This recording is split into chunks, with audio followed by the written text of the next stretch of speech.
Awesome. Thanks for going that through, Ken. And thank you, Kwasi, for joining us. So Dr. Kwasi Adusei is a psychiatric mental health nurse practitioner and the co-founder of the Psychedelic Society of Western New York.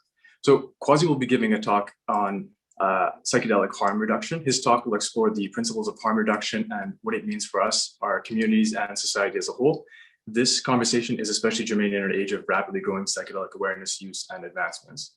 Kwasi is deeply passionate and involved in the world of psychedelics. He has developed a grassroots psychedelic harm reduction program called the Sanctuary Project, managing up to 40 volunteers around the clock for psychedelic peer support at local music festivals. He has experience in the MAP-sponsored MDMA-assisted psychotherapy for PTSD program and was part of the first ever Therapists of Color cohort.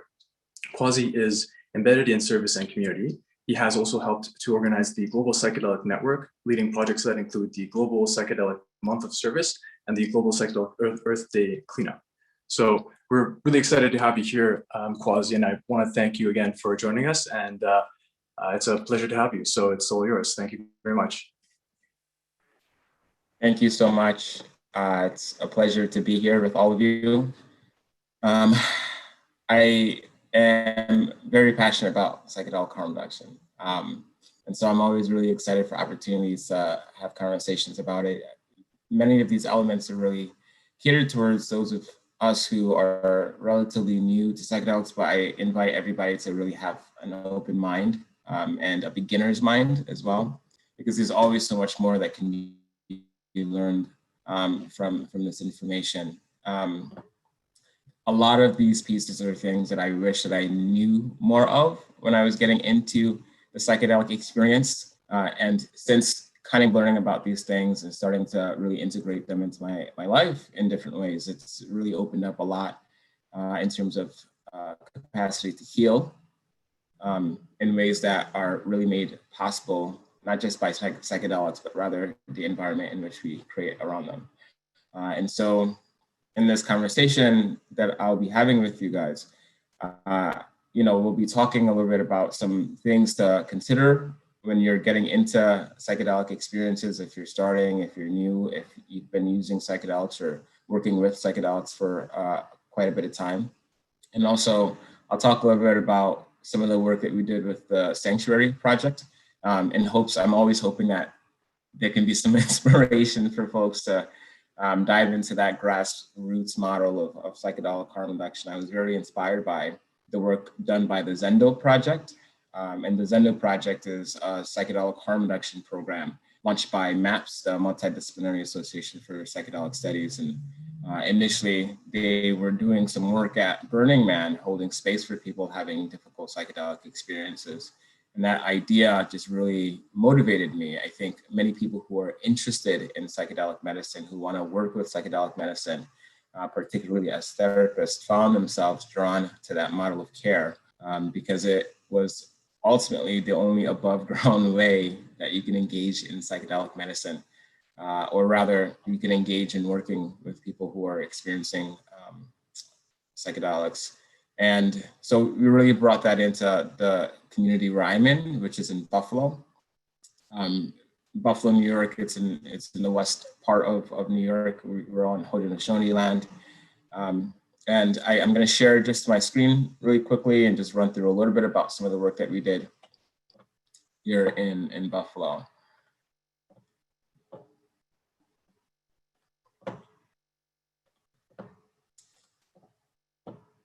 So here, as I had mentioned, we started a psychedelic harm reduction program where we were working primarily at music festivals, and we just gathered our community together.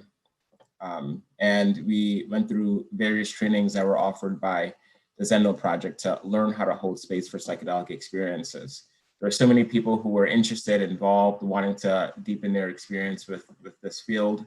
And so we went through building a team, which grew the next year quite significantly and transformed the final year where we built a permanent space on the land, on the grounds. And so now psychedelic medicine is, or rather psychedelic harm reduction and that type of space holding is a permanent part of that festival. It's fully integrated because we're hoping to create a model where this is something that's common, not just at music festivals, but in communities. And so as we did this work over time, the work that we were doing here started to transfer and get more integrated in our community. And so we can dive a little bit more into psychedelic harm reduction for ourselves and for the people who are around us. And so there are some questions that you want to ask when you're considering having a psychedelic experience. Maybe you've heard about psychedelics happening as a new modality for healing.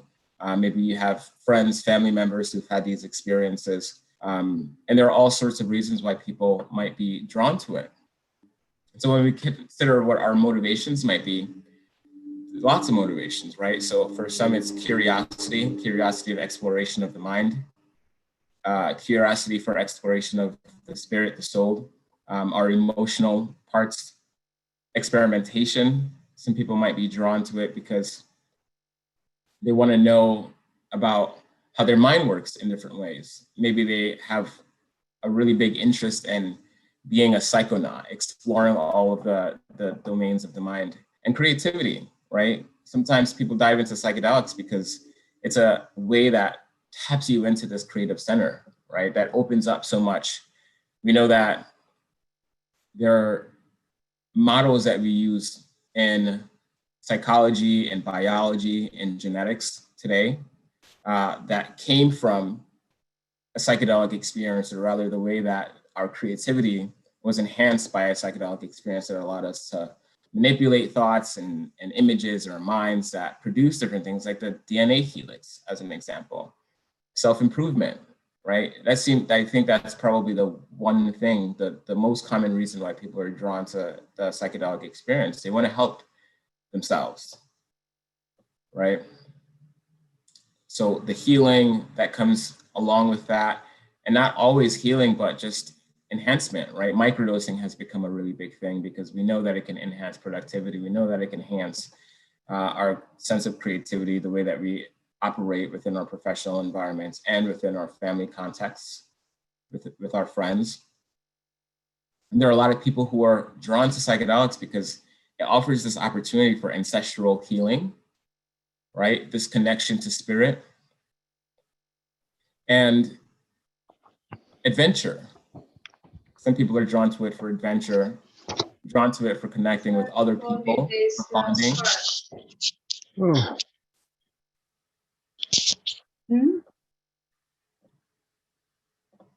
Awesome. It happens, Zoomland, right? And sometimes it's about unplugging, right? We want to unplug from this world, enter a different one. And despite whatever our intentions are, I think it's really important to note that psychedelics are what Stan Grof has called a non-specific amplifier, meaning that whatever is bubbling underneath the surface may come out in these experiences. And so we might go in with a certain intention, but it's really important to be prepared for what might come up. And so then the next question is, are you ready? And when we think about psychedelic preparation, right, I think that one realm of psychedelic medicine that people often are very, very in tune to the process of preparation is with ayahuasca, right? When you're going into an ayahuasca session, you're always thinking very intently about what's my diet going to be like? What am I taking in? What kind of media am I watching? Being really intentional, right? So with ayahuasca, there's this intention for fasting, and it's not just dietary fast, it's an emotional fast, right? How do we bring more positivity into our worlds? How do we relate differently with the negativity? And so it's a good framework for how we should apply all of our experiences with psychedelics, not just ayahuasca. How do we do these things with psilocybin? How do we do these things with LSD, MDMA, right? How do we go into it with this deep intention?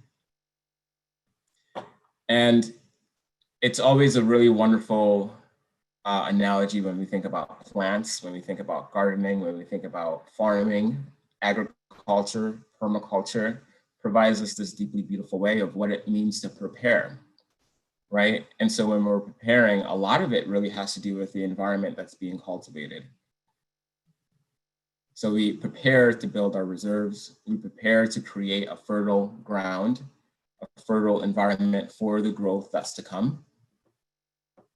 It's preparation for an exploration of our relationship to ourselves and our thoughts. How do we prepare? By developing a sense of compassion for ourselves. And that's something that I'll come back to later, because I think that piece on compassion is really deeply, deeply important. And so when we're thinking about preparedness, are you prepared to work with trauma that you maybe don't even realize is there? Maybe it's not even your own trauma. Maybe it's somebody else's. We know that some psychedelics can enhance our ability to experience empathy. What does it mean to have empathy? It's to feel the pain of others, right? To be with them. And it's not uncommon for people to have these experiences of feeling the pain of others. Are you prepared for that?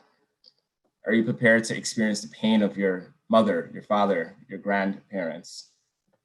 I have a friend who had her first psychedelic experience without very much preparation, or rather it was an experience with ayahuasca. And the night before is when she decided that she was going to have this experience. And in that ayahuasca session, she experienced the pain. And so she's an immigrant, and she experienced the pain of her ancestors migrating, the trauma that was related to that, from being uprooted from their homes, right? Going into a strange environment that's not necessarily conducive or welcoming. And she took that home with her. She wasn't prepared for that experience. And it led to months of depression, right? Months of dealing with somebody else's trauma that she did not know, never met, had never seen, had only felt. Right. And so when we think about vicarious trauma too, for me, myself, I mean, I've had an experience where I didn't feel prepared to experience the trauma of others. And so I'm a psychiatric nurse practitioner, and I work, so many of the people who I work with are dealing with so much trauma. And I had an experience where the intention that I had set was to be with my partner with MDMA. It was Valentine's Day. We had a cabin. It was very nice. The setting was beautiful. It was great. It was private. And we set this intention to connect deeply with ourselves. And we set this intention to connect deeply with each other. And in that experience, I was just getting flashes and flashes and flashes of all of the stories that my patients were talking to me about, the trauma that they experienced, the abuse that they experienced, that they went through. And I could not turn away from it. It was something that I felt I didn't consent to, but I had no choice but to be with it. And so for hours during that MDMA experience, I just felt the trauma of other people. And it tunes you into this sort of need, right, around that preparation, about building those reserves, about going into these psychedelic experiences with an open mind, not knowing necessarily what might come up, that you prepare yourself with these tools that no matter what comes up, that we can work with it. We have a shadow side, right? I often think about these dualities, joy and pain, right? There's no right without left, right? And so all of the light that's in us, there's a shadow as well. Are we prepared to work with that? Are we prepared to look at ourselves, the parts that we don't like looking at, to see it and meet it?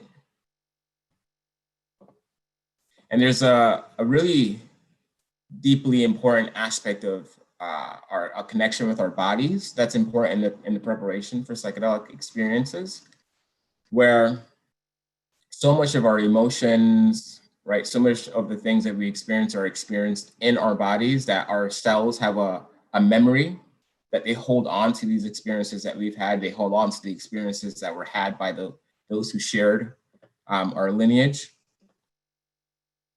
And as physical beings, there is this mind-body connection. It's almost interesting that we sort of separate the two of them because they're so intricately tied. And we know that things related to trauma, all of those things are really deeply held in the body, but also at its most basic sense. When you experience anxiety, when you experience an emotion, when you experience anything, right? The way that we define emotion is as a physical reaction to an external, or a physical reaction to a stimulus. And so that stimulus might be a thought that brings up this emotion. It could be something that you see that brings up an emotion, right? And so we're so tied to our bodies. And so what we need to learn to do before we go into these psychedelic experiences, learn how to up-regulate our systems and down-regulate our systems. Because as we're going through these things, the memories that might come up, the thoughts that might come up are going to be activating for our bodies. They're going to either up-regulate us or down-regulate us. And to the extreme extent, when we look at down-regulation, looks like depression. I can't get out of bed, I can't move, right? Up-regulation, this anxiety, this inner restlessness. And so we need to learn how to work with that. What are the things that allows you to either up-regulate or down-regulate, depending on what you need in the moment? Is it jumping up and down? Is it shaking your body? Is it just like sitting and getting grounded and breathing? Right? So these are tools that we need to have and be aware of. Yoga is a great practice for a lot of people. Just walking is a great practice for a lot of people. Tuning into our bodies, tuning into movement, tuning into our breath, tuning into the 5 senses that we have, or all of these different ways where we can either upregulate or downregulate our bodies. And they're going to be such important tools, not just to have in life, right? But also within these psychedelic experiences when things are coming up. How do we work with it? How do we unblock the blockages? How do we move through the stuckness using our bodies with using movement? And so for me, the experience that I shared before, one of the ways that I was able to work through that, I needed down regulation. Everything was hyperactivated. I needed to really root. And I would just lay in the ground on my yoga mat. And this is for days after the experience, not just during the experience, where just putting on music, another one of these 5 senses that we can use to regulate, putting on music and laying there and almost visualizing Earth taking the energy, right? Because Earth can handle it, right? And so allowing my body to just lay there and feel all of that pain being drawn into the planet, into Earth. And that was one of the ways that helped me greatly, because prior to, I was having nightmares every night. I was hypervigilant. I was experiencing a vicarious trauma just through this experience. And there needed to be a way to down-regulate. And for some, there might be a need to up-regulate. And so often people are thinking about doing these experiences, having these experiences alone. It's also important to think about whether you want to have a sitter, having somebody with you, right? I think that's crucially important, especially if it's the first time that you're having an experience and you're not sure what to expect. And an important part of a sitter is that they're not guides, right? They can hold space for you. And so the Zendo project, they have put out these sort of principles for psychedelic harm reduction, and it's outlined in 4 basic steps. So one is creating a safe space. And so if you're with the sitter, or if you are the sitter, what's the environment that you're creating for them or for yourself? Is it safe? Are things that are basic needs accessible? A bathroom, right? Do I need food, fruits, water? Do I have enough of that? Is my phone charged? Right? So these basic things that we got to sort of think about. And then if you are the sitter, the safe space, you're also a safe space, right? So how can you become a center for safety, for calm? And then the next thing is sitting and not guiding. And so if you're sitting for somebody or your sitter is sitting for you, what you want to see is there are less words from the sitter, that there's more of an open-hearted listening, that there's a process of allowing the person experiencing to come up with their own insights, that you as a sitter are letting go of an agenda, that it's not about what I want for you, it's about what your inner healer wants, what wants to come out, and allowing that. And in line with that, there's talking through and not down, another one of those 4 principles that we think about in psychedelic harm reduction, where you want people to turn towards their experience and not away from it, okay? That you want them to develop a sense of trust, to be able to surrender to the experience, that there's a sense of patience, you're not rushing, you're trusting the process. but that there's also boundary setting. What if things get violent, right? What if things start breaching some boundaries that have been laid out prior to?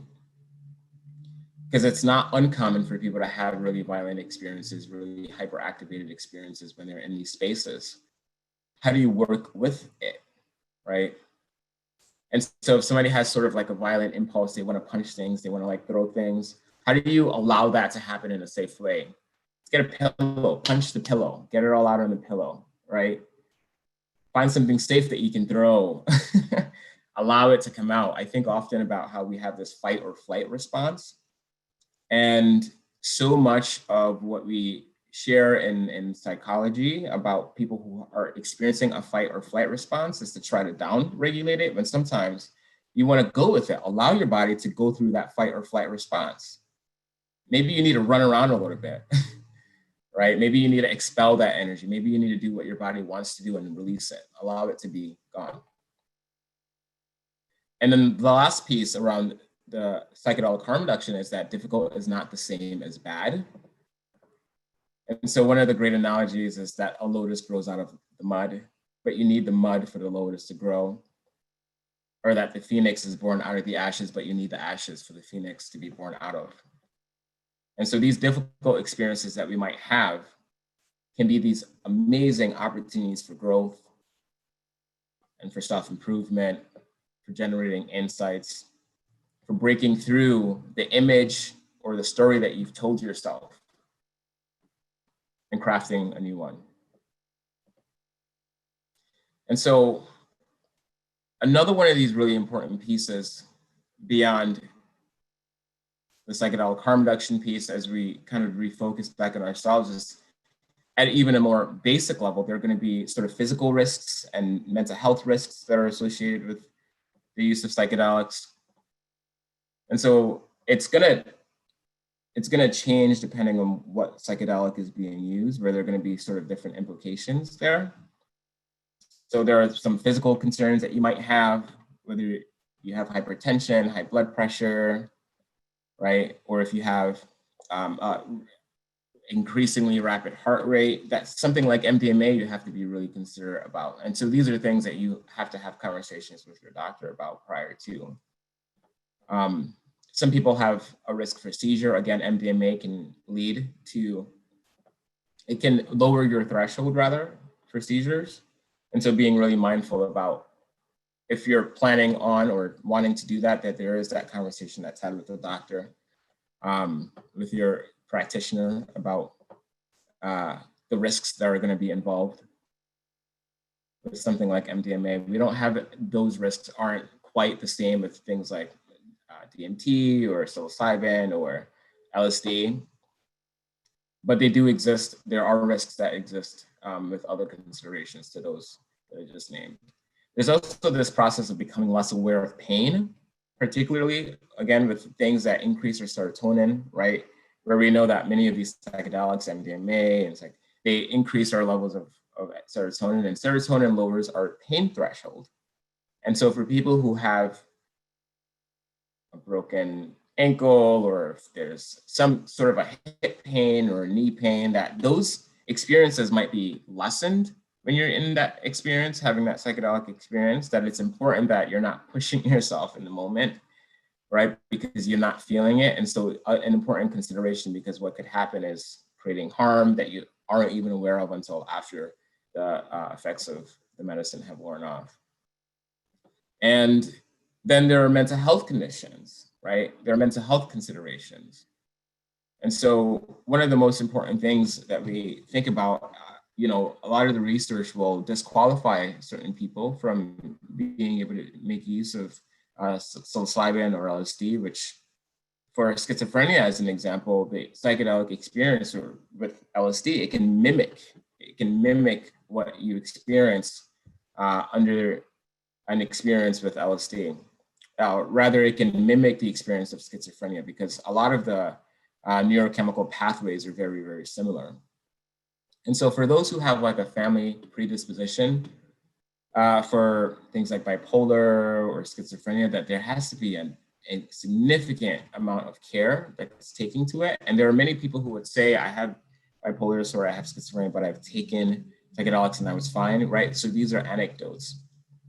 Generally speaking, we have to be really careful, because with anything, we have to see if the risks outweigh the benefits. And sometimes it's not the case that the risks or the benefits are going to outweigh the risks. So it requires a significant amount of care. And it's okay, right? There are different ways that we can work with so much of what could come up in these psychedelic experiences that don't require psychedelics. I'm lactose intolerant, right? I love cheese. But sometimes I can't, right?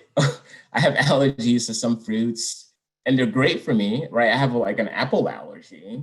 Apples used to be my favorite, and then I developed an allergy to it. It's great, it's so good for you and it's delicious, but I just can't eat it, right? And sometimes that's okay, because there are all of these different ways that we can work with the traumas that we have, work on that self-improvement. So many of those pieces that would be started, those experiences of working through these different elements are started when you start preparing. If you start adequately preparing, I have to find when I'm starting to prepare for a psychedelic experience, whatever intention that I've set, I start doing all of those things, right?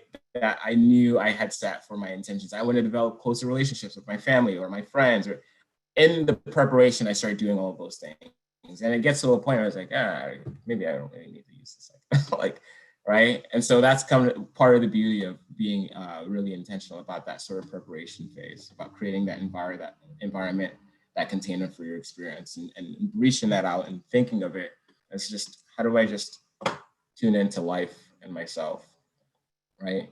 And there are also really exciting things that are happening in the virtual reality space for people who do have these predispositions, but are still wanting to access these non-ordinary states of being and consciousness, where virtual reality is starting to create these new ways to work with that, right? And so there are other things that we can sort of think of if we have these predispositions, because it is really important to be handling our minds with care. And for those who are on psychiatric medication, this is a question that I often get a lot.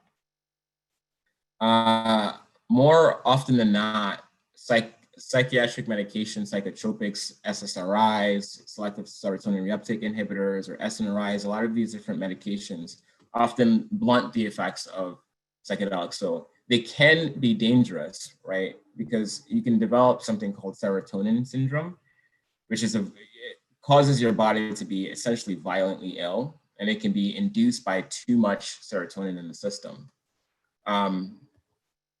And so it's just important to consider, if I'm on psychiatric medication, what do I need to do? Is this something that's going to be worth it for me? For some people, it's not. For some people, they've been on psychiatric medication for years, and it's the thing that's allowed them to sustain themselves, right? And so being without it could be really harmful. So those are considerations that need to be made. And if you are going to do it, again, having a conversation with the doctor, having enough space between being off of the medication and the experience, I would recommend about 5 weeks would be a good time.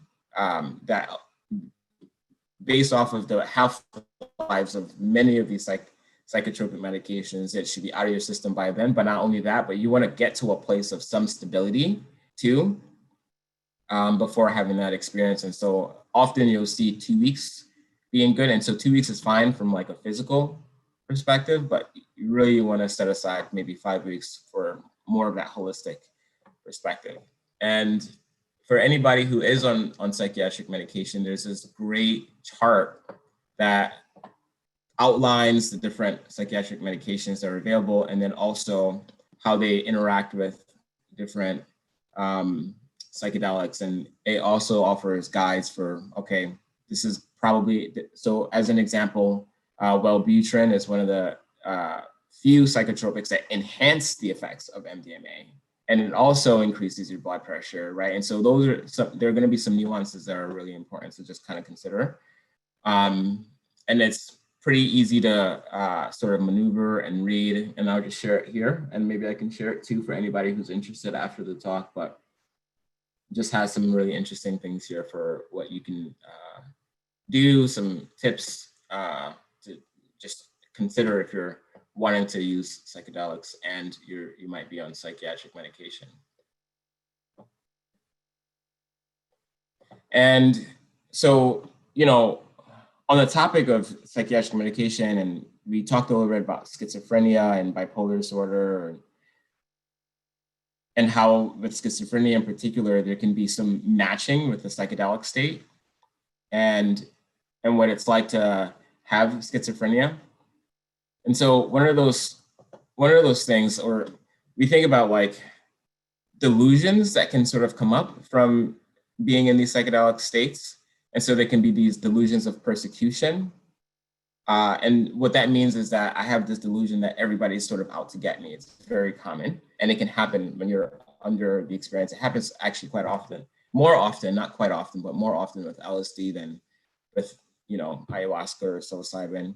Delusions of reference, that everything that's happening, a song that I heard on the radio, something that came up on TV, a dog that's barking across the street, everything that's happening is related to me. It's this very egocentric perspective that you can be sort of driven into in the psychedelic space. And I've been there in a really, really terrifying way of having these delusions of reference that everybody who I passed by on the streets was telling me that I needed to take my own life. Every message that I heard on the radio, you know, and so you can imagine what that's like when every source of input is telling you one message. And these things can happen, right? And so when we're on the topic of the suicidality, because that happens for many people, when they experience these, they touch these non-ordinary states where they have this expansion, this drop in with spirit in a way that makes you think differently, that makes you think of reality in a different way, that can be really risky because it can lead you to considering taking your own life. And I was there. I was deeply in there. And so how do you work with that? And so this is one of those things where having a solid understanding of yourself, developing a relationship with yourself, because of course, many times people are looking to psychedelics to develop that relationship with themselves, right? But it can be so important that we're doing some counseling work, that we're in therapy, that we're learning about our parts. In psychedelics, we often talk about something called internal family systems. And internal family systems is a branch of psychology where we talk about these three primary parts. One of those being our one of those being our exiles, these experiences that pain us from our youth, from our childhood. Another one of those parts being our managers who want to protect us, right? And so essentially they want to protect us from the pain of the exile, right? If I have had an experience in my life where I was shut out from a place, that I felt unwelcomed, that creates an exile of being unwelcome, that fear of it. And my manager would come into play when I'm starting to think about applying for a job. I'm thinking about going out to that new restaurant or bar. I'm thinking about joining that new yoga community. And your manager says, you don't need to do that, right? It's trying to protect you from the pain of the exile. And then we have our firefighters who show up. And our firefighters show up when we've experienced the pain of the exile. And then that shows up in substance use, trying to suppress that pain. It can show up in eating disorders, trying to suppress that pain. It can show up in all of these different ways. And at the root of it, we can see that both our firefighters and our managers, they want to help us. They want to protect us, right? And so having an understanding of how our parts can often show up can be so important for developing that relationship with them. And so for me, when I had that experience around suicidality and I was thinking about this constantly, and you know, I was getting all of the messages from the universe telling me it was what I needed to do.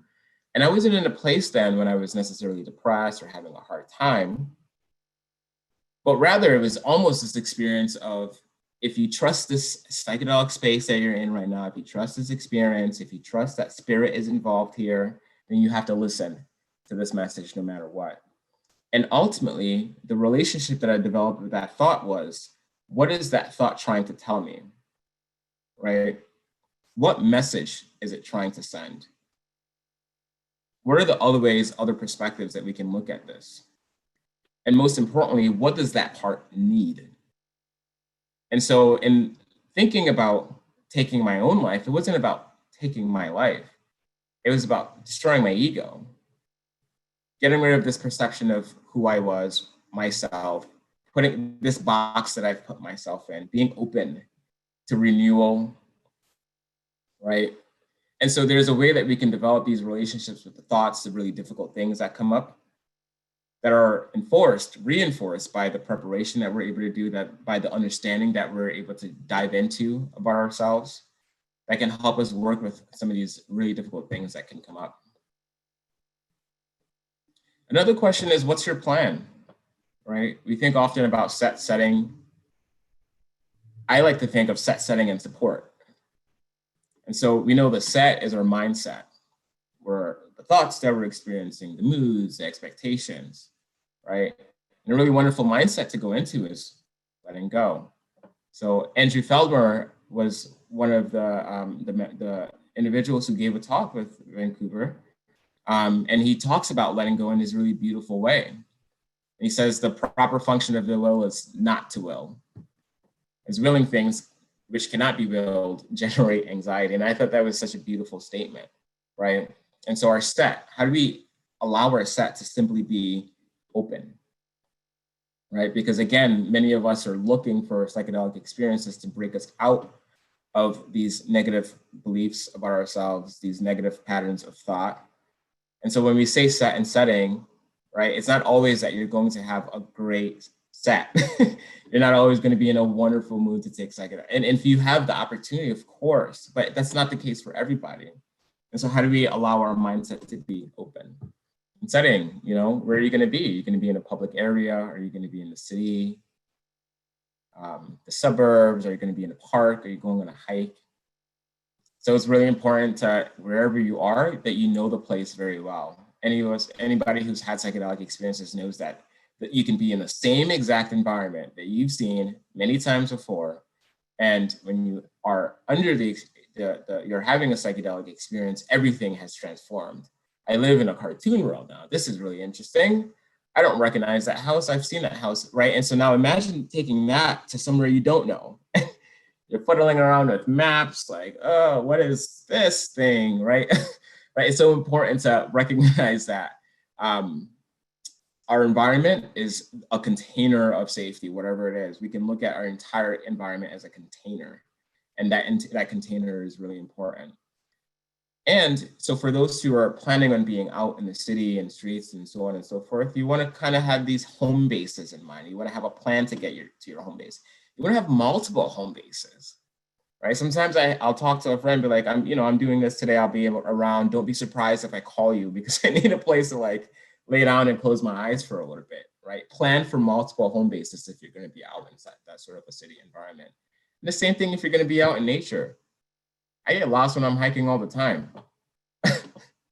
right? Now, imagine getting lost when you're having a psychedelic experience, right? So don't go too far from your home base, even if you're out there. Don't get too lost in a thought and adventure, right? Consider where our home bases are, especially if you don't have clear familiarity with it.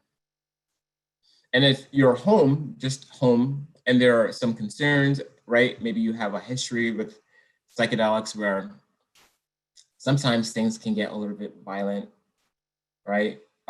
Or if you have a family history of something that you're maybe concerned about, I think it's important to childproof your environment.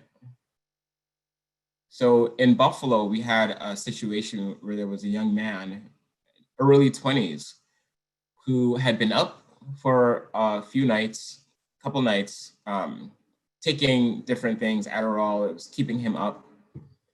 And it tossed him into this psychotic break after taking LSD on top of it. And he grabbed a knife, right? And then the people who are holding space for him are now dealing with somebody who's having this experience with a knife. How terrifying is that, right? It's important to think about childproofing things, particularly when we think about there being some concerns. And this is one of those really important areas where we can reinforce the importance of having a sitter, that we don't always, that we have the option. It's not that we're going into these experiences in isolation, right? And so another really basic and important piece as you're starting to think about making use of psychedelics is, how much are you taking? Right? I like to say start low and go slow. And being really aware of doses, drug testing, and so we'll dive a little bit into that, right? Because with LSD, sometimes you get doses from vials. The vials can be, like a dropper from a vial can be anywhere from 75 to 200 micrograms, which is an order of magnitude different, right? Psilocybin, there are different psilocybin species, strains that have different levels, different amounts of psilocin in them, right? So how well do you know the medicine that you're consuming? What experience has been had with other people who are familiar with it? In order to try and, as best as possible, have a sense of control around your dosing, right? Because our potencies can differ from medicine to medicine. So, and drug testing is really important. And so there are resources like DanSafe and Bunk Police that put out these, what they call reagent test kits. And essentially it can tell you whether or not you have adulterants in your medicine. And it can tell you if what you're taking is actually what you think you're taking, because we have all of these research chemicals that are used in place of things like LSD or MDMA. And so it's so important that you get yourself access to a form of drug testing, because you can't always trust where it's coming from. You can't always trust the source. And we said before, setting, and support. So I kind of want to dive into that sort of support piece, because I think that support is so crucial and so important. And that support comes well before the psychedelic experience. It's part of the preparation.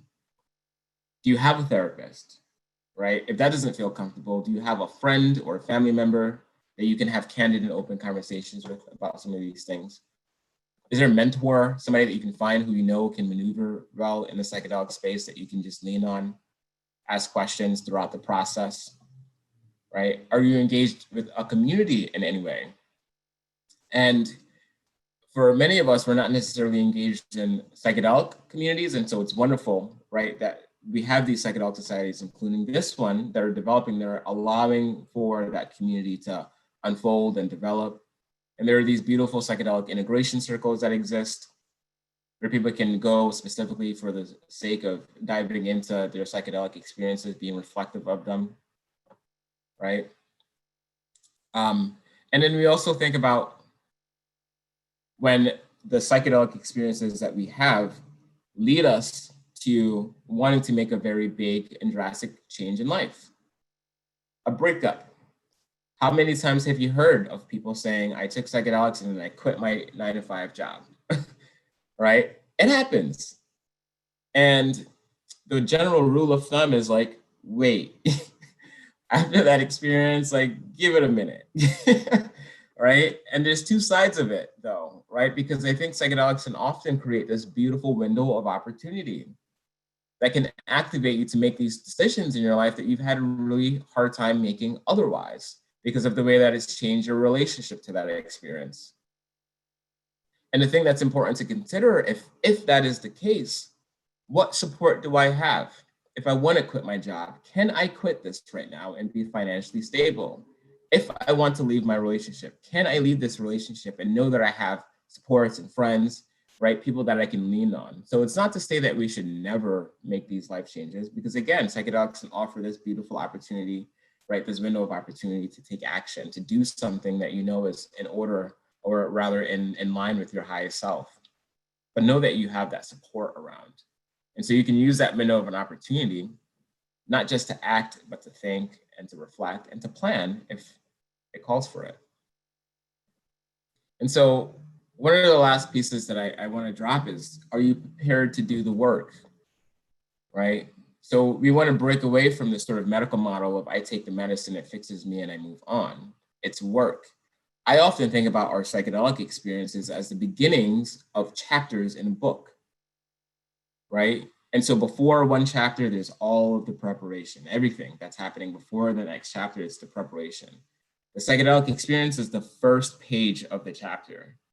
And then you move on, right, into the rest of the chapter of the book. until you have your next psychedelic experience, and then that's the next chapter, right? And so if you look at the book and you flip through it, the psychedelic experience is only a few pages out of the entire book. Are you prepared to do that work, right? Are you prepared to go on this journey? Are you prepared to work with what's coming up? You know, deeply ask yourself, am I prepared? Sometimes people don't know whether or not they're prepared. How do I know if I'm ready for an experience that I've never had, right? The thing that you have to do is dive into all of these, know that you're applying so many of these tools, some of the things that we've kind of talked about. How do we develop a different relationship to ourselves and our thoughts, right? Whether it's through counseling, whether it's through self-education, right? How do you learn? I'm not a big reader. I learned so much just watching YouTube, right? I'm a very visual person. I like to, I consume things in that way. And I think there's a process of understanding our deeper selves that can come from just opening ourselves to self-help. Read books if that's what you're into. Listen to podcasts if that's what you listen to. I look at learning about these self-care practices as a part of my practice, right? In the same way that I set side aside to go to my therapist, I set side aside to learn about these things, to take that agency, right? To access and dive into some of these different pieces that are going to allow me to develop this relationship with myself, that are going to allow me to cultivate compassion for myself. And so I said before, you know, kind of dropped in on compassion, and I kind of want to revisit that because I think the sense of compassion for ourselves is so important as we go through the psychedelic process, right? And so when we think of compassion, we often think of as holding space almost for another's suffering, being with them, with another's suffering, being kind and gentle to them. And we're so good at being compassionate to the people that we love, to our friends when they make mistakes, to our family members, to our pets, right? Maybe can be so, maybe some of us are good at it. How often are we compassionate towards ourselves when we make mistakes, when we're not acting or thinking or feeling in a way that we think we should, right? Then what are the things that we're saying to ourselves? You suck. You're terrible. You'll never get any better at this. What would it be like to tell that to a kid, right? We're doing that to ourselves all of the time. So how do we change that language, right? How do we truly become mindful of the things that we're sharing to ourselves, the things that we're saying, the things that we're believing? Because those are going to be so important as whatever comes up in these psychedelic experiences, right? That we have this sense of self-compassion, that we can dive in and know that we're going to be okay, right? That we know that we're going to create the capacity to work with this, to grow, and not have this idea of this is what's supposed to happen. And if it doesn't happen, it means something about me. I can't be fixed. I'm a hopeless cause, right? And so that piece of compassion is so important as part of our psychedelic preparation, developing that relationship with ourselves. And so when we think about psychedelic harm reduction, I mean, I think the term itself is almost very limiting. It's not just about harm reduction.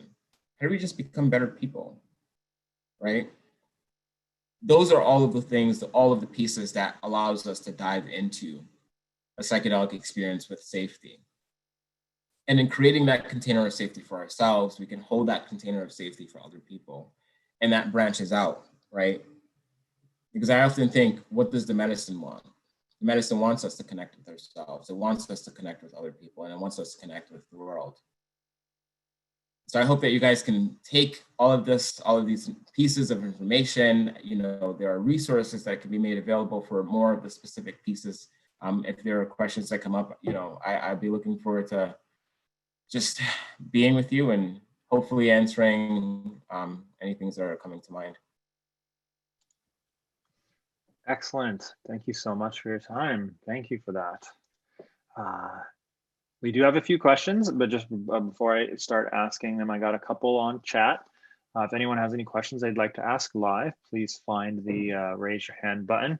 If you really can't figure that out, you can poke me a little note and say hello on chat or whatever. But yeah, I'm going to start it off here with a question, an anonymous question.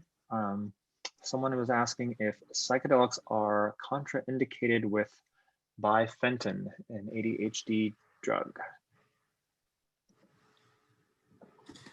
So it would depend, I suppose, on what the psychedelic is. And so if you're thinking about MDMA as an example, or MDA, any one of these stimulants, they're gonna interact with each other. Generally with ADHD medication, the way that it works is as a stimulant. Not all of them are stimulants, but they can work as stimulants. And so some of the considerations that you have to make are, how is it gonna affect these sort of basic vital functions, my blood pressure, my heart rate? Is it gonna put me at risk for seizure? If you have the capacity to, I don't know about bifenthrin in particular, and I can actually cross-check with that chart. It can be helpful to just be off of medication for a little bit of time if you have the capacity to do that. Otherwise, when you think about things like psilocybin and LSD and ayahuasca, DMT, these things that are more around that serotonergic, they're more psychotropic as opposed to the stimulants, which affect our vital functions, that generally there's no real contraindication there, that it's not going to affect it any which way or another. And there are some minor things that might happen where there can be some interactions at the hepatic level, meaning your liver, which of course metabolizes so many of the things that we consume. Sometimes you can have things that are inhibitors and inducers. And what that means is one thing will inhibit the metabolism of the other. And what that leads to is having an increase of that drug in your hormone or in your system, or it can do the opposite, where it can rapidly metabolize something and decrease it. Generally speaking, we don't see too much of that happening with psychedelics. It does happen. You know, I mentioned before about Wellbutrin and MDMA, and they're kind of like inhibitors of each other. So they raise the level of each other, which then can lead to the MDMA's effects lasting a little bit longer. And so anticipate that that's something that could happen with a stimulant medication, with MDMA in particular. But when we think about some of the other more classic psychedelics, it's not something that we'll often see in interaction. Excellent, thanks for that. Real quick, while I remind of it, a few folks have asked around if any, you could share any of those links or charts or anything. I don't know if it's possible for you to pop them in the Zoom, or if not, we can do them as afterwards as a follow-up or something. No rush to do that now while we're doing the questions. You could do it later on if you'd like, or we can follow up in a message to everyone afterwards. So I have another one related to ssris, another anonymous one here. This is around microdosing. So I guess the question was really around if someone wanted to microdose, do they need to also taper off of ssris because you're taking much smaller doses? So are there risks of mixing ssris with a microdose?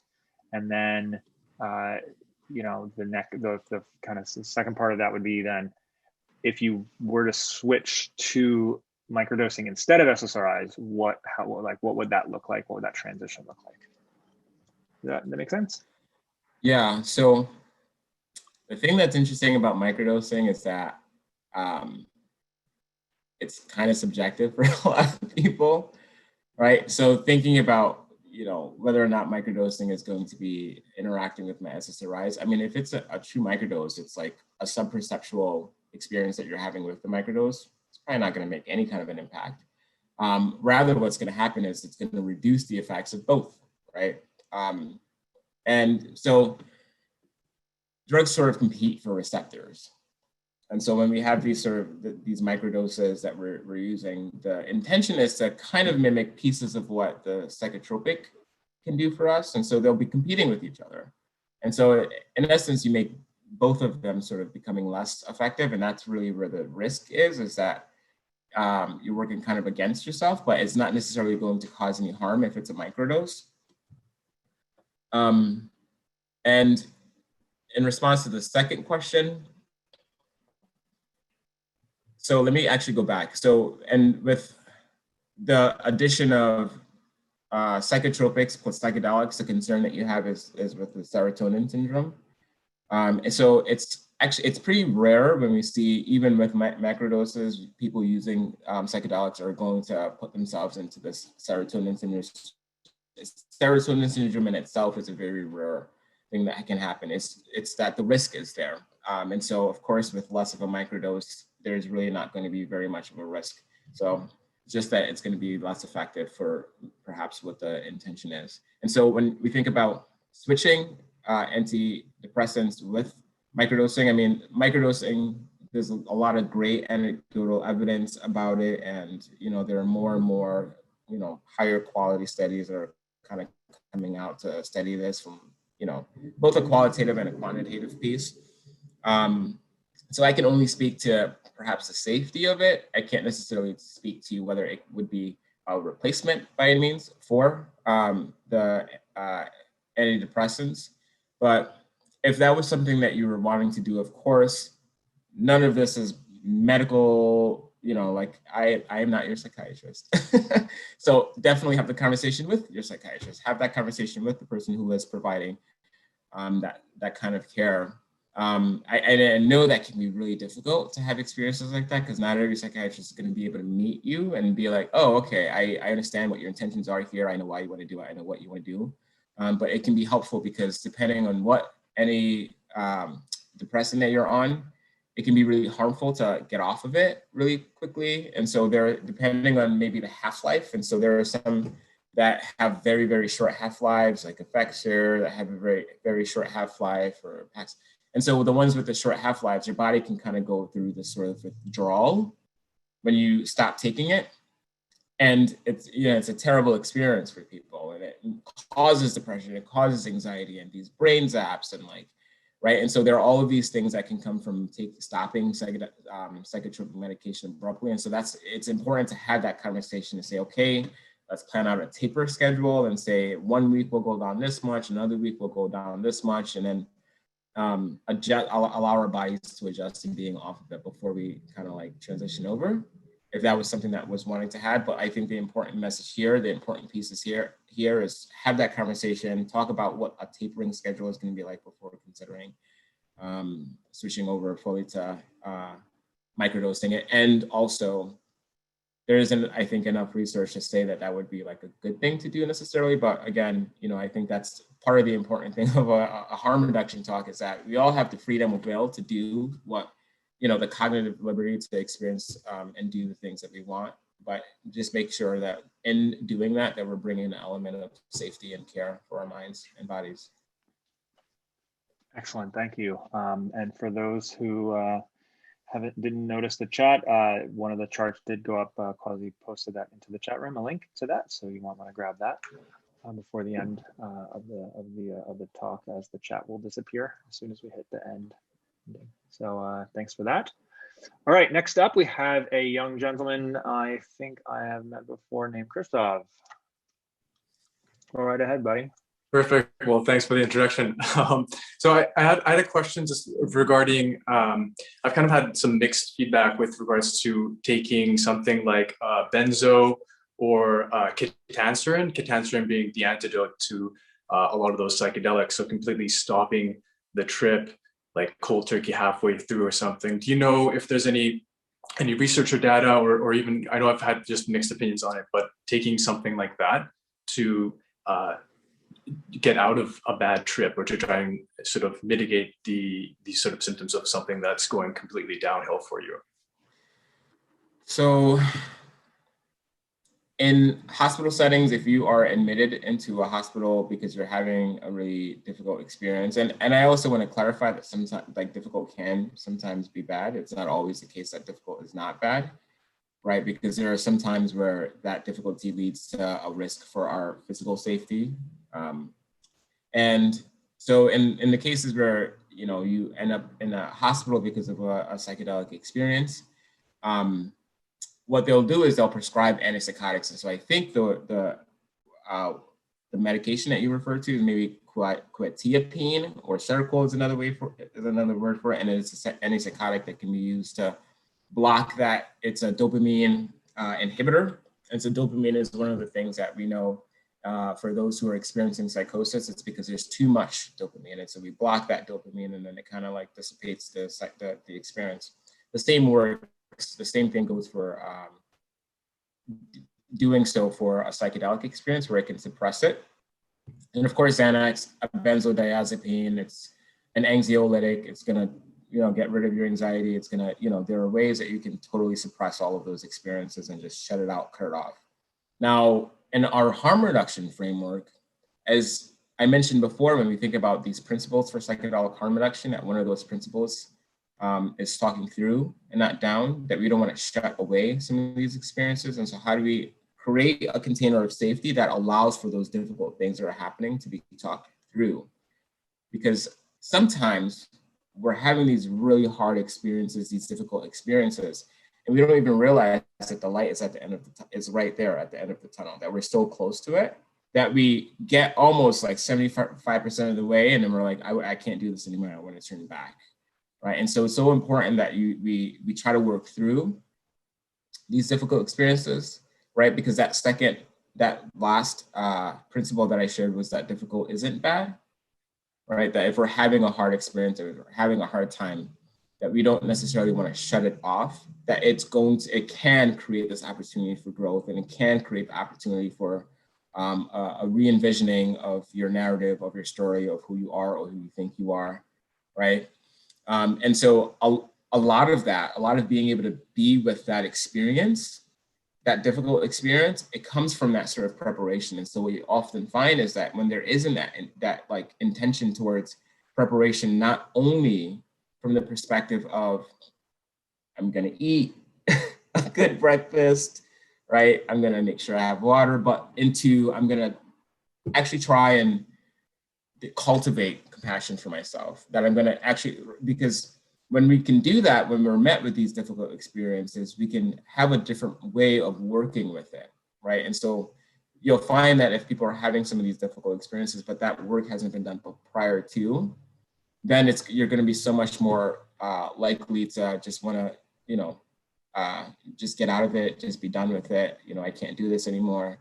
And then there's also a point where, like looping is something that we'll kind of is a term that we use in the psychedelic space, where you're just stuck in a loop. You keep going through the same thoughts over and over and over again. And it can be really distressing, right? And it can feel like something that's outside of your mental control.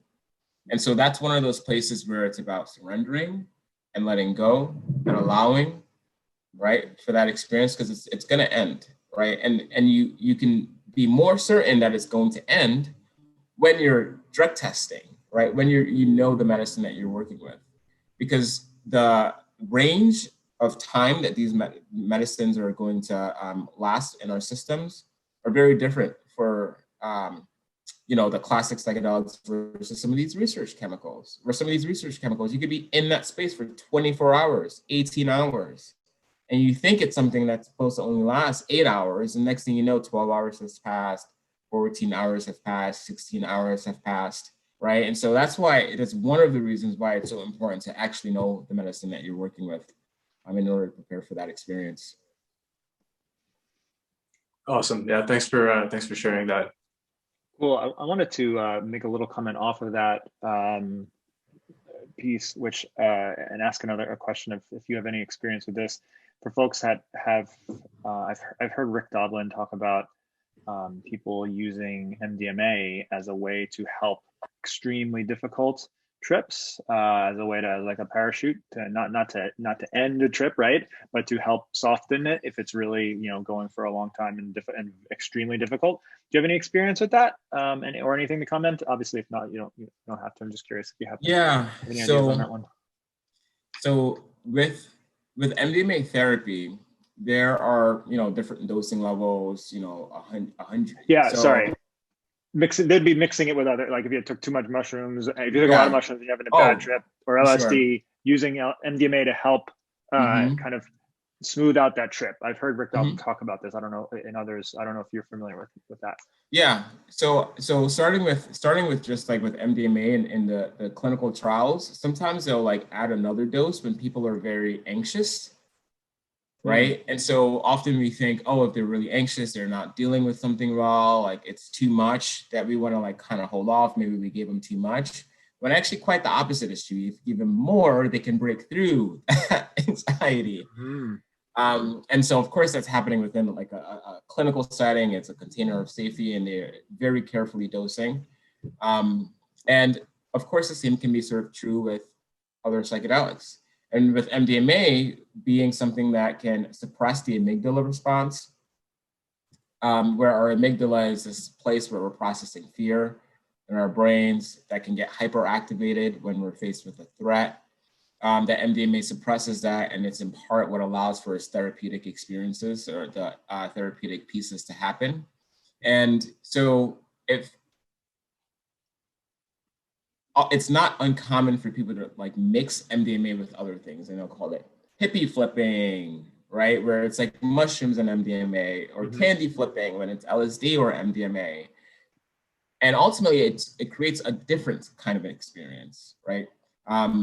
And so I often look at it as like not necessarily like cutting off the experience, but you're creating a different experience. And it might not necessarily be the same experience if you were able to sit with that difficulty and sit with that pain, but it very well may be the thing that actually helps break you open and go into a different direction that can be ultimately healing. So I know that like anecdotally of people doing this, right? Just in working in the festival world, where people will do this all of the time because the MDMA can really smooth out some of those edges with psychedelics like LSD or psilocybin. But often it also doesn't allow you to dive into those places that, right, the mud. It doesn't allow you to go into the mud where the lotus can grow. It just creates a totally different experience. Yeah. Cool. No, thank you for that. Okay, I'm gonna ask one more question, and we have another live one coming up next. This one might be a easy one. What do you think about a guide or sitter taking medicine at the same time as the journeyer? Yeah, I wouldn't recommend it. So, I mean, of course, this is the way that like shamans, for example, with ayahuasca, initially it wasn't the person, like it wasn't the person who went for the healing who was taking the ayahuasca. It was the shaman themselves taking the ayahuasca and working with the person. And so that is sort of like this blend between where both take, and it's not something that it is something that I think happens a lot in ayahuasca ceremonies, where you have the shaman who's there is taking some of the medicine with the people there. And so they can be very, very like accustomed and attuned to that space, that it can help them tune more into the experience themselves. But they're also not doing like a macro dose. Like often it's kind of like a microdose just to kind of bring them into the energetic space. And so if you're working with a sitter who is not thoroughly experienced with altered states of consciousness for a specific medicine, right? They often say with the medicine, it's that you can only take somebody as far as they've gone themselves. And so you do have people who've taken, you know, ungodly amounts of psilocybin, I know, and it's I don't recommend it, but they've taken up to 28 grams of psilocybin, and so they can be on 3.5 grams and still be able to hold space because they're so used to this other realm of being.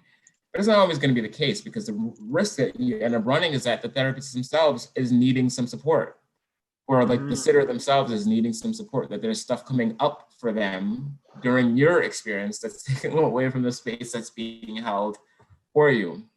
And so it's really variable, right? It's going to be really different depending on traditions, right, that might exist, because again, with ayahuasca, you see that quite a bit. Or if it's with psilocybin or with LSD, and I actually have experienced this myself, not intentionally, but in an experience with just my partner, or both of us experiencing together. And what ends up happening is that at some points I need support, at some point she needs support, but it's never the case where it's only one of us that needs the support for the entirety of the experience. And so that's sort of the risk that you end up running. And so if it's your intention, if it's the thing that you have decided, this is what we want to do, like experience together, you know, that's one thing. But if you go into that kind of expecting this is going to be an experience for me, you know, just be prepared for something. Yeah. No, thanks for that. Okay, next up, Alan is Alan W here. I'm going to ask you to unmute your mic, and you can go right ahead and ask once you get unmuted here. All right, go ahead. Hi.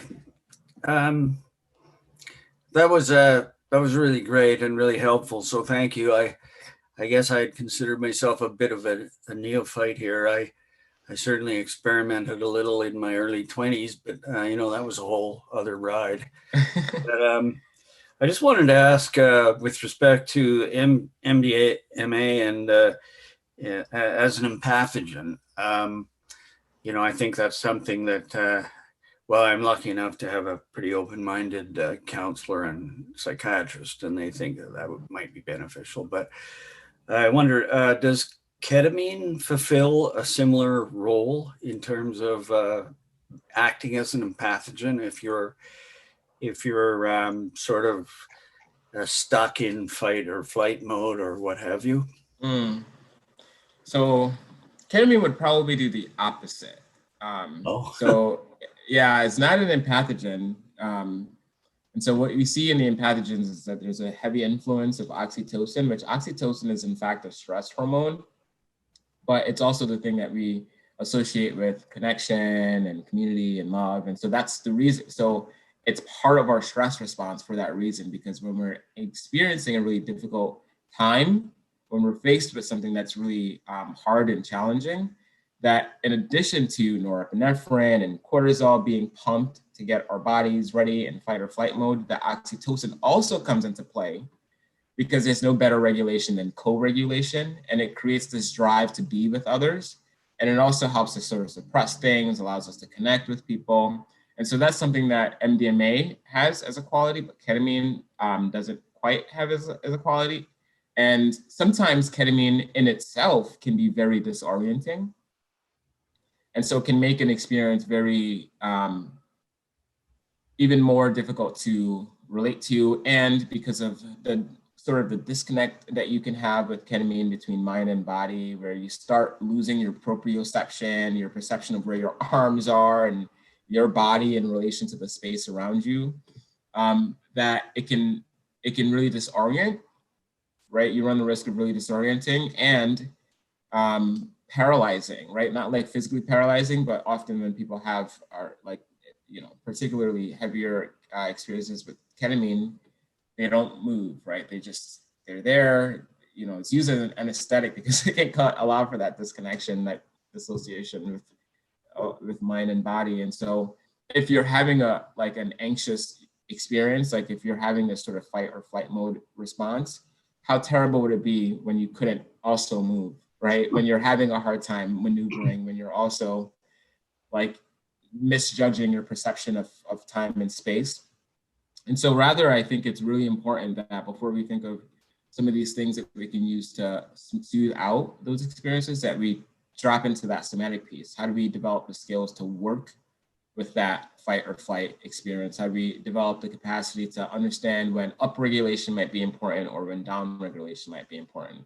And so this is where, if you have been practicing dropping into your breath well before the psychedelic experience, that when you're faced with the threat, it can almost become automatic to drop into the breath, to calm your heart down and calm your body down. Or, you know, if that anxiety is really, it's up there, that you feel a sense of comfort in getting up, I think dancing is like a great way to do that. If you can put on some music and just like move around freely, right, in a way that you feel like no reservations, that you know, like there's a ecstatic dancing is a community that allows for the space. They put on music, they dance, they flow, right? And so for people who do ecstatic dance when they're in these psychedelic states, they so much more easily jump into that space when it's something that they know that their body is needing. It's like, and so I think about just, and there are even ways like, so we know there's like research that came out that says, if you are getting ready for like a presentation, that you stand with your arms up like this in this sort of like triumphant mode, because I didn't do this before this talk, by the way, where it sort of tricks your mind and your body into feeling like, right, this is what happens automatically when we win, we put our hands up. And so if you do that, there's like a feedback that then like increases your sense of confidence, and it increases, I did do this for like a different talk a little bit of time ago, and it totally changes your experience, your physical experience. And so I see some yoga poses, I think, are great for this, right? So there's warrior position where you just kind of like put your body and your arms out and you're looking up. There's a sense of empowerment that can come from that experience. For me, when I had my ayahuasca experience, and it was very difficult. I was having a really hard time grounding, and I went into child's pose, right? And there was something about being in that physical pose that was really relaxing, and it was one of the ways that I used to downregulate my system, right? So how do we start to maneuver through these different ways of working with our bodies? Because that mind-body connection is so deep and important. And these are the same things that we can do not only during that psychedelic experience, but it's more important that we do them before our psychedelic experiences, so that when we're having the psychedelic experience, we're not learning and trying to figure something out. And that can still happen, that it can be the space that opens you up to alternate ways of dealing with and working with energy that's coming up. But you're much more prepared for it if there are things that you start playing around with and experimenting with prior to. And yeah, I think movement is so key. Like moving things, moving energy around, like getting a stuckness out of our bodies, finding ways that are accessible, like accessible forms of movement. Sometimes yoga for me is just like not going to do it. Like it's too much, it's too hard on my shoulders. I can't hold some of these poses, but maybe something like Tai Chi, which is a little bit more flowy, that I can handle a little bit better. So learning and integrating some of these experiences, these practices, can help us, I think, with working and dispelling that energy. And we can look to those first before we're thinking about some other things that we can use to ease the fight or flight reaction. Thank you very much. That's really helpful. I appreciate it. Yeah, absolutely. Excellent. Thanks for the question. All right, so we got one quick one and then one last question, and then we'll wrap things up and jump into the breakouts. So the quick one is, do you recommend any trip sitter training? Do I recommend? So, and this is like for therapy, like to be a therapist. Yeah, I think this is just for trip sitting, like for friends, as opposed to like becoming like a therapist. Yeah, so like Gotcha. any training for people that want to just kind of trip sit. If that, I assume that's what they mean with the term sitting versus wanting to become a psychedelic therapist, which is a whole nother category. Yeah, so I'm actually not familiar with any specific trip sitter trainings, but I know there's the website, of course, tripsitter.org, I believe is what it is, that offers a lot of really great resources around this. But ultimately, can't find it right now, but ultimately, I think that the principles in psychedelic harm reduction are everything. So when you look at and Zendo offers trainings for psychedelic harm reduction all of the time. So they don't call it, in fact, a different way that they put it is not as psychedelic harm reduction, but as psychedelic peer support, right? So it doesn't always have to be in this sort of like harm reduction framework. All of those principles, creating a safe space, sitting and not guiding, talking through and not down, difficult is not bad.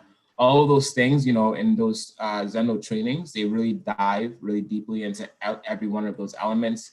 At these trainings, they then offer you opportunities to role play. They offer scenarios.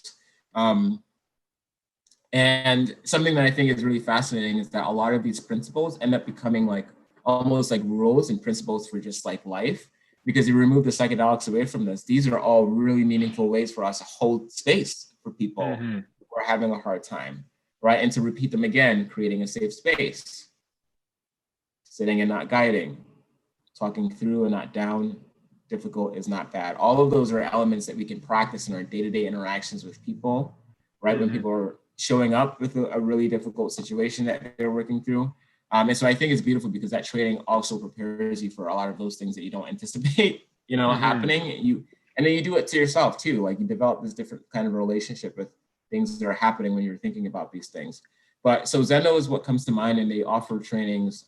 They were offering them all over the place pre-COVID, and perhaps they'll be doing some online trainings too.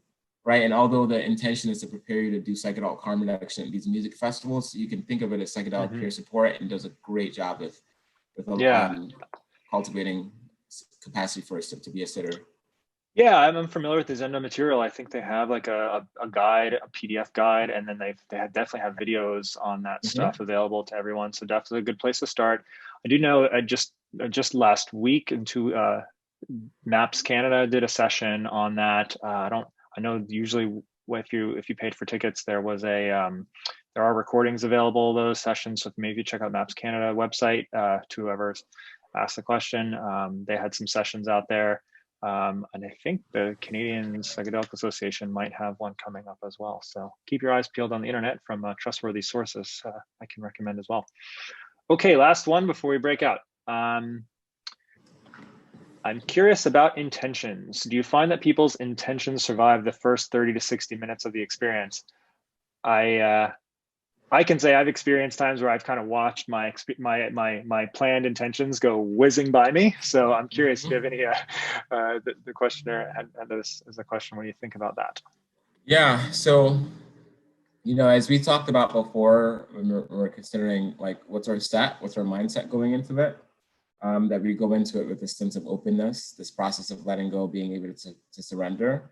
And setting intentions, I think, is helpful, and it's like a great thing to do because it's always a good thing to be intentional, right? And so I've set intentions prior to experiences where, ultimately the intentions went out the door, but not all the time. And ultimately what I end up figuring out is that when my intentions have been met or whatever, like I was able to meet those intentions, there was something underlying, right, that I actually worked with. So let me actually, if I can open up this chat really quickly.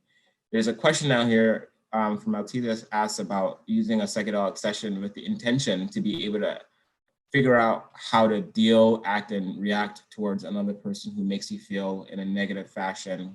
And if so, how did you prepare and which medicine did you use? And so for something like that, I've had that situation too, right? You can have a situation where there's like a very specific intention, and ultimately what ends up happening is the thing that you end up working on is just yourself. It's not about the specific thing, right? Where in this case, perhaps the thing that you might work towards is a sense of like, that it's a compassion for yourself that ends up being the thing that changes the way that you're able to react with somebody else, right? So that there can be these underlying pieces, underlying layers that we end up working on that bubble up from underneath the surface as a non-specific amplifier that can ultimately help us with working through our intentions, but that in itself wasn't our intention. And so having that openness to an experience like that, and so, and in another way that you can sort of put it is, if you're setting intentions, make your intention setting much more general, right?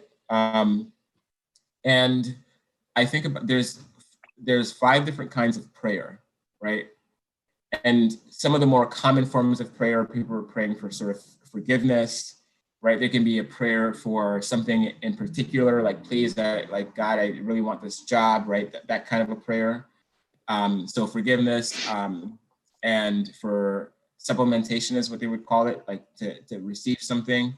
There can be prayers for just gratitude and prayers for guidance, right? And there are these different types of prayer. And so the types of prayer have been studied, and there are correlations between these different types of prayer and well-being, where those who prayed for gratitude and those who prayed for just guidance scored significantly higher in measures of well-being than those who prayed for forgiveness, who prayed for specific things, right? And so when we're thinking about setting these intentions, we're setting this like, it's almost like an agreement that we're hoping to make with us, the spirit world. It's a form of prayer almost, right? And so how can we drop our intentions into the space of like gratitude, right? How can we drop it into the space of just guidance, just openness, right? And we'll find in doing that, right, that the things that come up ultimately help us with some of the intentions that maybe we had that were a little bit more specific. Nice. No, that's a really good way to put it. Thank you for addressing that. And I'm glad that you pulled in LT's question. I think that was going to be one I was going to have asked in the breakouts, but I'm glad you got to address it and you kind of wove those two together really nicely. So cool. Well, that's all for the questions. So Christoph, any closing words before we wrap up here? Thank you so much, Kwasi. Yeah, perfect. Yeah, no, I just want to say, thank you so much, Kwasi, for doing that. It was a very informative talk and very engaging. So yeah, and thank you everyone for coming out on this beautiful day. And we hope to see you guys in the breakout in a couple minutes. Thank you all. Excellent, thanks. So as normal, we're going to take a minute break just to let everyone, get settled, get a drink, go to the washroom. And yeah, we'll be back here in a minute or two in the breakout rooms. And as mentioned, you can go long as long as you want. If you are not going to participate in the breakout sessions, please do sign off now. Thank you so much for attending, but make sure we can get the breakout size session right. But yeah, thanks everybody. Kwasi, thanks so much for the amazing presentation. We'll be right back, everyone.